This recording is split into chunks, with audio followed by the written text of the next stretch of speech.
A todos aquí el pastor Héctor Quiñones en Conexión Espiritual, creando en el día de hoy la lectura titulada Calmando la tempestad y expulsando demonios en Marcos capítulo 4 y 5. Señor, te adoramos y agradecemos, Padre, por esta oportunidad.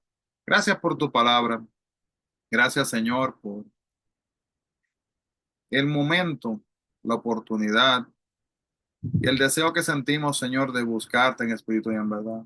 Gracias, Señor, por hablar a nuestras vidas y por estar dispuesto a perdonarnos y a trabajar con nosotros, Señor, a pesar de nuestras fallas.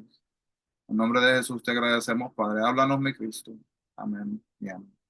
Así que, hermanos, el capítulo 4 y el capítulo 5, ¿verdad? Nos muestran calmando la tempestad cuando dice calla y expulsando demonios cuando dice vete a tu casa.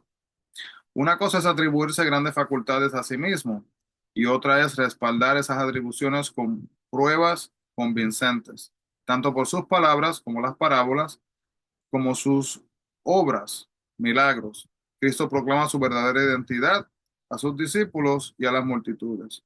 Al principio, sus seguidores más allegados están asombrados de su poder y autoridad y se preguntan, ¿quién es este que aun el viento y el mar le obedecen? Este es el capítulo 4, versículo 41. Pero pacientemente, mediante los milagros de exorcismo, sanidad y aún resurrección de muertos, el siervo maestro obra para convencer a sus seguidores de la naturaleza de su persona y de su misión. Podemos ver capítulo 4, nos muestra asimismo que Jesús hablaba por parábolas y a través de las historias que contaba enseñaba a sí mismo a la gente. Y esas historias se llamaban parábolas. La parábola, una escena desconocida para explicar verdades espirituales. Ese método de enseñanza obliga al oyente a pensar y oculta la verdad a quienes son demasiado obstinados o tienen prejuicios para atender la enseñanza que se les da. La mayoría de las parábolas tienen un punto central, por lo cual debemos de ser cuidadosos en no ir más allá de lo que Cristo, asimismo lo que Jesús quiso enseñar. La semilla se plantaba o se sembraba a mano, así que los agricultores iban por terreno lanzando puñados de semillas que sacaban de unos sacos grandes que llevaban colgados de los hombros. Y las plantitas no crecían en el orden que crecen ahora, gracias a la maquinaria que se usa para plantarlas. Por diestros que fueran los agricultores, no podían evitar que las semillas cayeran en el camino o entre las piedras y en las espinas, ni que las arrastrara el viento. Lanzaban las semillas en abundancia y lograban que en gran parte éstas cayeran en buena tierra, asegurando la cosecha.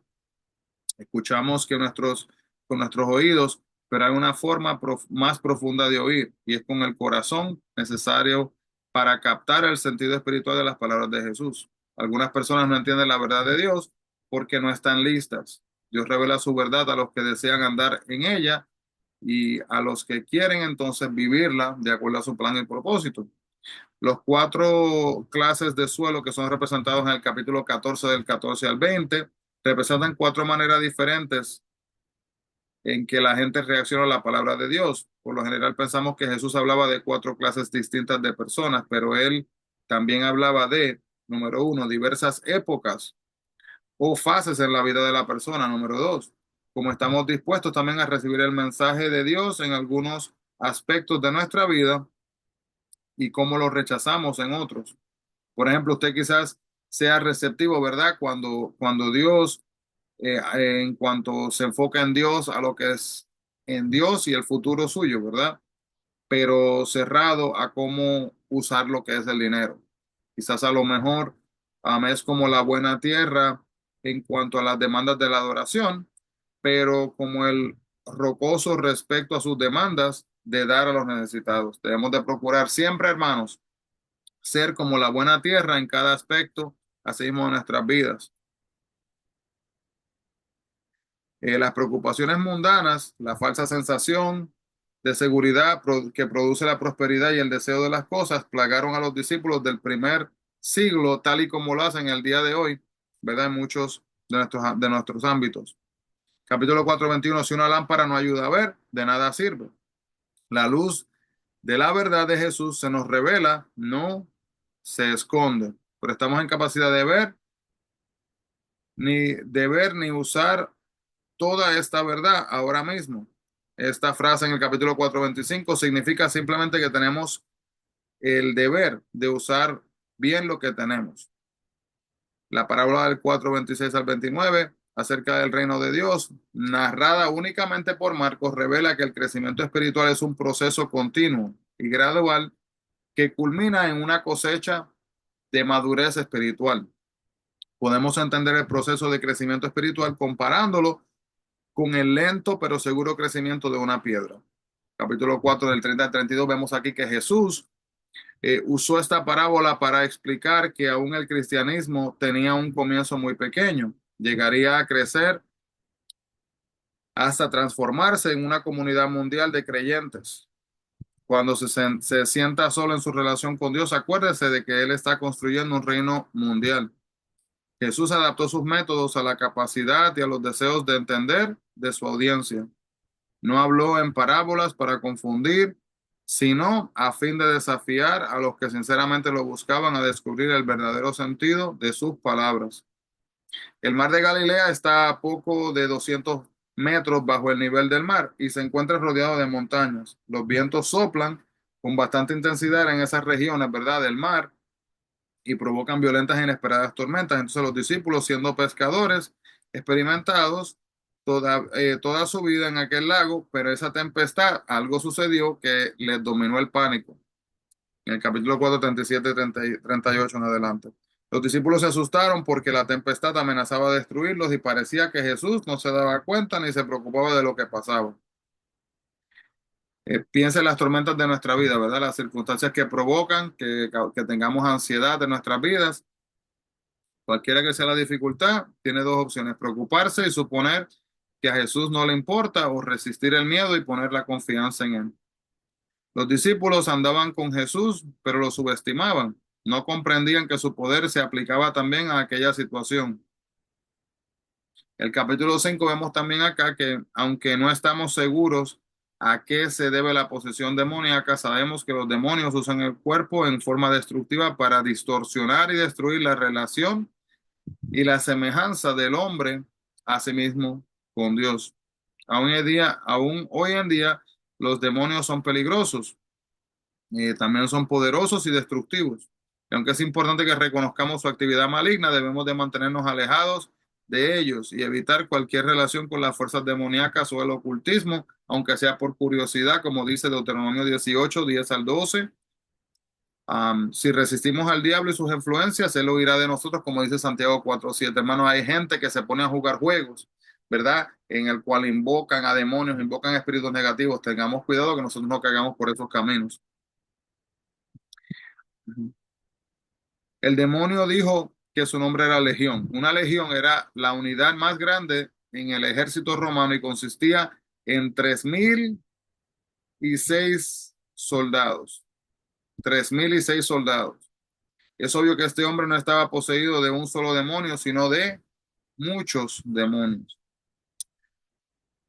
A menudo Marcos resalta la sobrenatural lucha entre Jesús y Satanás, y la meta de los demonios era y sigue siendo controlar a los humanos en los que habitaban. La meta de Jesús era y es la liberación de esas personas del pecado y del control de Satanás. Así que de acuerdo con la ley del Antiguo Testamento, como dice Levíticos capítulo 11, versículo 7, los cerdos eran animales inmundos. Esto significa que los judíos no los comían y ni siquiera los tocaban. Este incidente ocurrió al sudeste del mar Galilea, en la región de los Gadarenos, habitada por gentiles. Así que recuerden, gentiles son personas no judías. Por eso es que estaban estos cerdos ahí. Lo que explica entonces por qué están ahí. El capítulo 5:17, después de tan maravilloso milagro de salvarle la vida a un hombre, ¿por qué la gente quiso que Jesús se fuera de allí? Le pidieron que se fuera porque estaban atemorizados de su poder sobrenatural, poder que parecía incontrolable. Así que quizás en sus ojos, ¿verdad?, temían de su propia seguridad. Jesús le dijo al hombre que fuera a sus amigos y que les hablara de su milagrosa sanidad. En el capítulo 5:19, el hombre poseído de demonios estaba solo e incapacitado para hablar o contar a otros lo que Jesús había dicho había hecho por él probaría su liberación. Esta era una región mayormente gentil y pagana, por lo cual Jesús no esperaba que le siguieran grandes multitudes ni líderes religiosos se le opusieran. Y también, al enviar al hombre con esas buenas noticias, Jesús expandía su ministerio a pueblos gentiles. Este hombre fue un poseído de demonios, pero ahora es un ejemplo viviente del poder de Jesús. Así que es un testimonio vivo.